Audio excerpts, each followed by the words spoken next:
Kembali lagi dengan saya Almar Pimpin Aquarium, channel yang saling memberkati dan Anda juga mendapat berkat dari konten-konten yang kita bagikan kepada Anda, karena apa yang kita bagikan adalah pengalaman kita selama ini.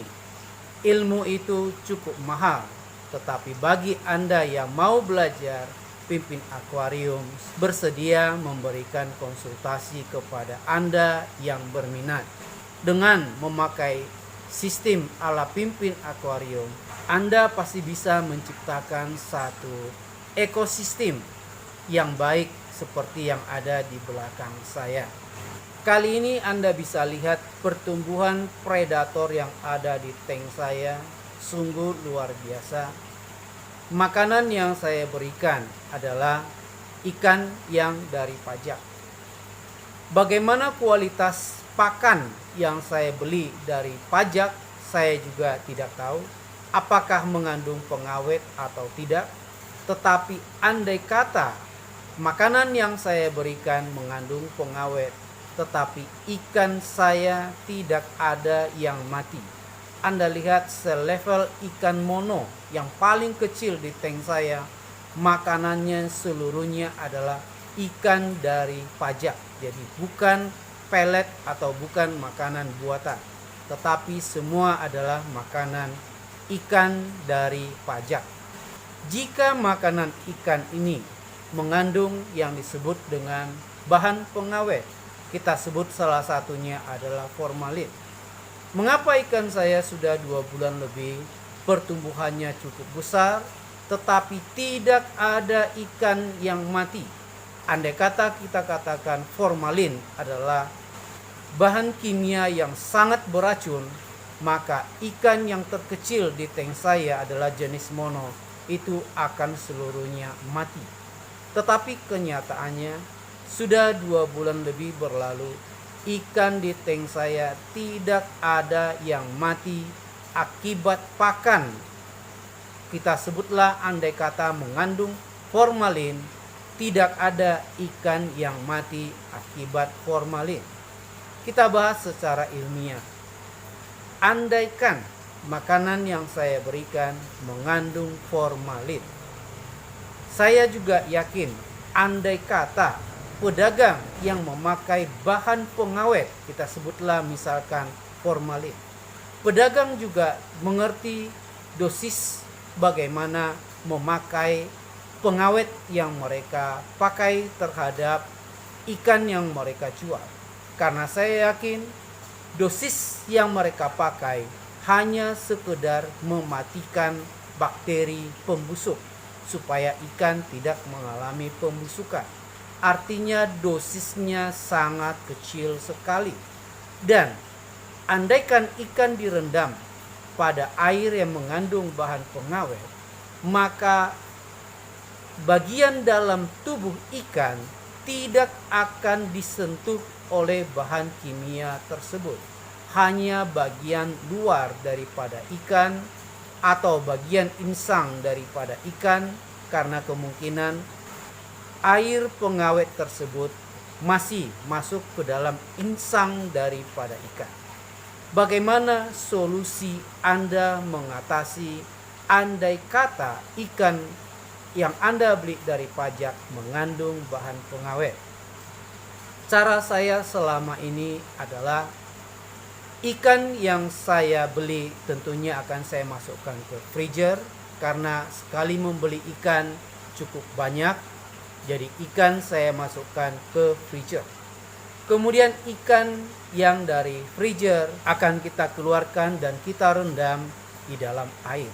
Dengan sistem merendam ikan yang dari freezer berulang-ulang kali sampai air dari ikan sebelum kita beri pakan menjadi jernih sekali, saya yakin dengan sistem itu apapun dosis pengawet yang dipakai, dosis tersebut sudah akan sangat berkurang sekali. Kita katakan dosis awal mungkin 100%, dengan melakukan berkali-kali pembilasan atau perendaman. Karena memang ikan yang beku dari freezer itu akan kita rendam, sehingga air yang semula penuh dengan lendir dari ikan atau masih ada darah daripada ikan, itu kita ganti airnya berkali-kali sampai airnya cukup jernih. Saya yakin pada saat itu dosis dari pengawet sudah turun drastis. Nah, kemudian secara ilmiah kita bedah, jika ikan memakan bahan pengawet, maka apapun yang jenis racun yang dikandung oleh bahan pengawet tersebut, Anda tidak usah khawatir, karena saya sudah membedah ikan hiu memiliki lever yang cukup besar sekali. Apa kegunaan daripada lever? Lever akan menguraikan semua racun-racun yang dimakan oleh ikan tersebut.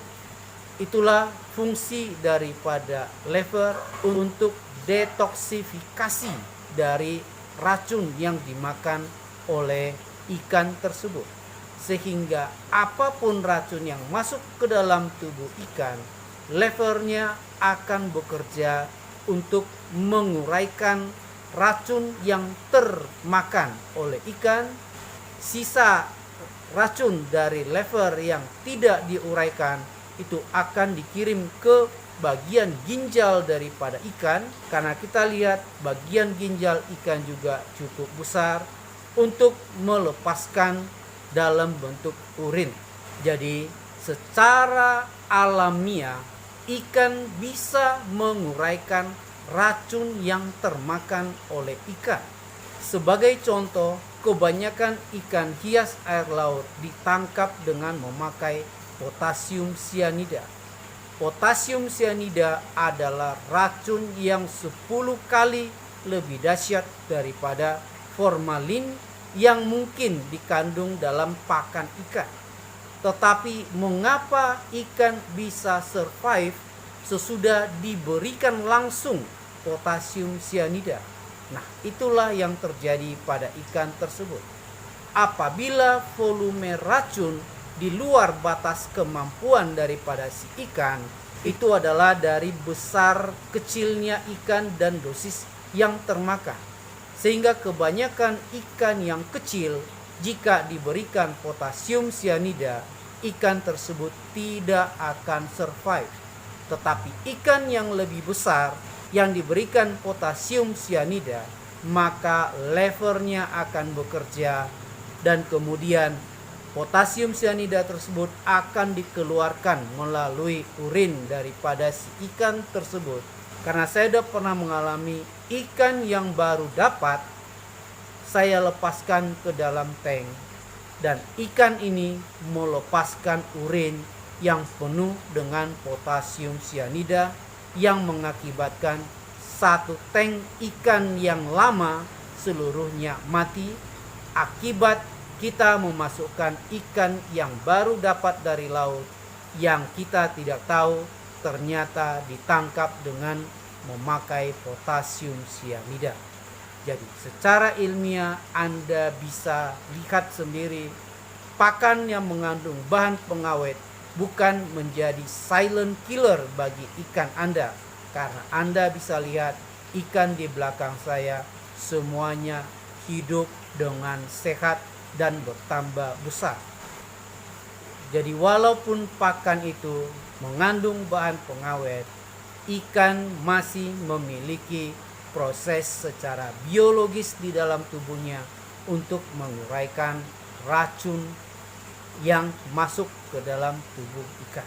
Jadi kesimpulannya, mengapa ikan walaupun diberi pakan yang mengandung bahan pengawet, ikan tidak akan mengalami kematian, apalagi kematian massal.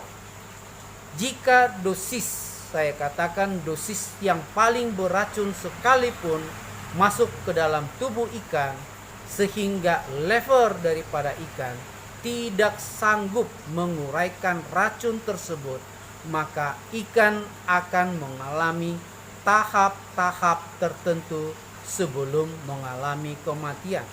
Misalkan kegagalan dari fungsi lever, levernya akan membesar, membengkak, bisa sampai 2 kali lipat dari besarnya. Bisa kita lihat dari perutnya yang gembung. Jadi levernya sudah tidak bisa mengolah racun yang ada, sehingga terjadi pembengkakan daripada lever. Tetapi itu juga tidak langsung membunuh ikan pada saat itu, tetapi ikan akan lemah di dasar tank Anda, lalu perlahan-lahan ikan akan kena penyakit, terutama penyakit white spot. Itulah salah satu sumber mengapa ikan bisa mati, karena sistem metabolisme tubuhnya sudah rusak total, sehingga sangat mudah diserang oleh berbagai penyakit. Sesudah itu baru ikan mengalami kematian. Tidak secara langsung ikan memakan pakan yang mengandung bahan pengawet lalu terjadi kematian massal. Itu tidak akan terjadi karena masing-masing tubuh ikan memiliki lever untuk detoksifikasi dari racun yang masuk ke dalam tubuhnya. Itulah sebabnya mengapa ikan yang saya pelihara cukup lama dengan pakan yang bisa saja mengandung bahan pengawet, tetapi ikan tetap sehat walafiat. Terima kasih Anda sudah mengikuti channel Pimpin Aquarium.